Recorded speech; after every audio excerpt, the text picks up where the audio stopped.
Le principe selon lequel Dieu travaille plus pleinement par l'Église en tant que corps formé de croyants que par des croyants indépendants travaillant séparément est clair dans l'Écriture. Toutefois, il y a des indications dans l'histoire de l'Église qui nous montrent qu'un travail puissant est effectué par des hommes que Dieu utilise presque indépendamment, tels l'apôtre Paul et d'autres hommes de Dieu. Nous voyons qu'après le premier voyage missionnaire de Paul, il ne consulte pratiquement jamais une église locale ou des envoyés pour ses déplacements, et qu'il n'y a pas de signe de soumission à l'église comme c'est enseigné aujourd'hui. Il consulte son équipe, s'il y a quelqu'un, mais habituellement il va selon sa propre inspiration. C'est un principe général de l'Écriture qui veut que Dieu travaille plus pleinement à travers l'Église, le corps des croyants. L'Écriture est claire, aussi pourquoi ne pas le croire? Je n'ai aucun doute là-dessus. Mais je n'ai jamais dit que Dieu ne peut utiliser des hommes d'une manière indépendante. J'ai dit bien des fois que Dieu est souverain et qu'il peut utiliser n'importe qui, même Balaam, ce qui ne prouve pas que l'homme est parfait devant Dieu. Il est possible que Dieu travaille à travers moi et amène beaucoup d'âmes à lui. Il peut y avoir de grands résultats apparents, mais il peut y avoir en moi quelque chose que Dieu n'aime pas. Ne confondons pas ces deux possibilités. Bien sûr, Dieu peut utiliser et utilise des docteurs, des prédicateurs, des hommes de Dieu de chaque pays pour expliquer les Écritures et gagner des âmes. Mais j'affirme que si vous voulez connaître la plénitude du travail de Dieu par son Église, alors vous devez entrer dans le plan de Dieu. Il n'y a pas d'autre voie. Maintenant, la question est, suis-je indépendant par nature ou selon un ordre de Dieu? Oh, il y a des gens qui restent indépendants parce qu'ils trouvent difficile de travailler avec les autres. Ils sont mieux seuls. Et malgré tout, ce sont de braves gens. Pouvez-vous dire vraiment que Dieu vous a appelé pour être indépendant? Pour ma part, après avoir travaillé seul pendant 7 ans selon mes propres plans, je préfère maintenant travailler en équipe de 10 ou 12 personnes habituellement. Je n'ai jamais su dans quelle mesure je bénéficie de la prière, de la communion fraternelle de toute l'Église. Mais cela a été une source de force de travailler en collaboration avec les autres. Ça suffit beaucoup pour moi d'avoir la prière de la communion fraternelle des Églises. Et je sais que j'ai été gardé de bien des fautes par ces prières. En tant qu'Église, nous prions ensemble et le Seigneur nous accorde de merveilleux moments de bénédiction, plus que je n'en ai jamais connu avant. Mais ne vous méprenez pas, s'il vous plaît. Je n'ai pas dit que personne ne peut être utilisé à part nous.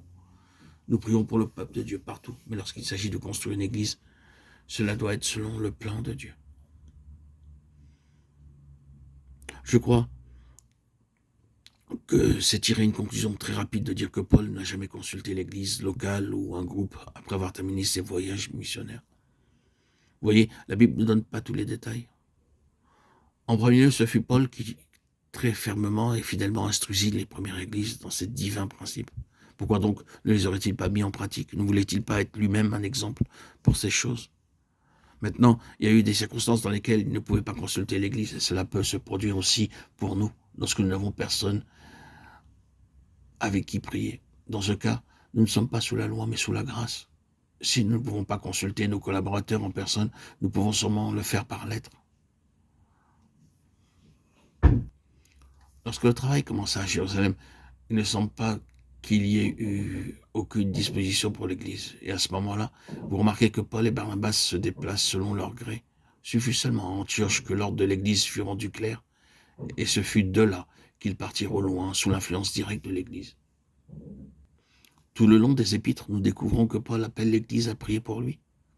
Je vous exhorte, frères, par notre Seigneur Jésus-Christ, et par l'amour de l'Esprit, à combattre avec moi en adressant à Dieu des prières en ma faveur, afin que je sois délivré des incrédules de Judée, et que les dons que je porte à Jérusalem soient agréés des saints, en sorte que j'arrive chez vous avec joie, si c'est la volonté de Dieu, et que je jouisse au milieu de vous de quelque repos. Romains 15, 30, 32. Priez pour moi afin que me soit donné, quand j'ouvre la bouche, de faire connaître hardiment et librement le mystère de l'Évangile.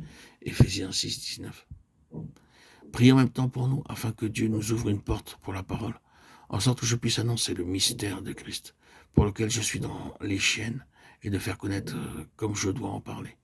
Colossiens 4, 3, 4. Au reste, frères, priez pour nous afin que la parole du Seigneur se répande et soit glorifiée, comme elle l'est chez vous, et afin que nous soyons délivrés des hommes méchants et pervers, car tous n'ont pas la foi. 2 Thessaloniciens 3, 1, 2. De ces passages de l'Écriture, il ressort que Paul comptait toujours sur la prière de tous les saints des églises et la réclamait. Lorsque nous recherchons la prière des saints, cela ne signifie pas que nous soyons liés par l'opinion des autres. Cela signifie simplement que nous apprécions cette communion dans la prière. Être soutenu par la communion des saints de l'Église entière est notre sécurité. Ils doivent savoir ce que nous faisons et nous devons communiquer avec l'Église entière et non juste avec un homme. C'est ainsi que Paul faisait.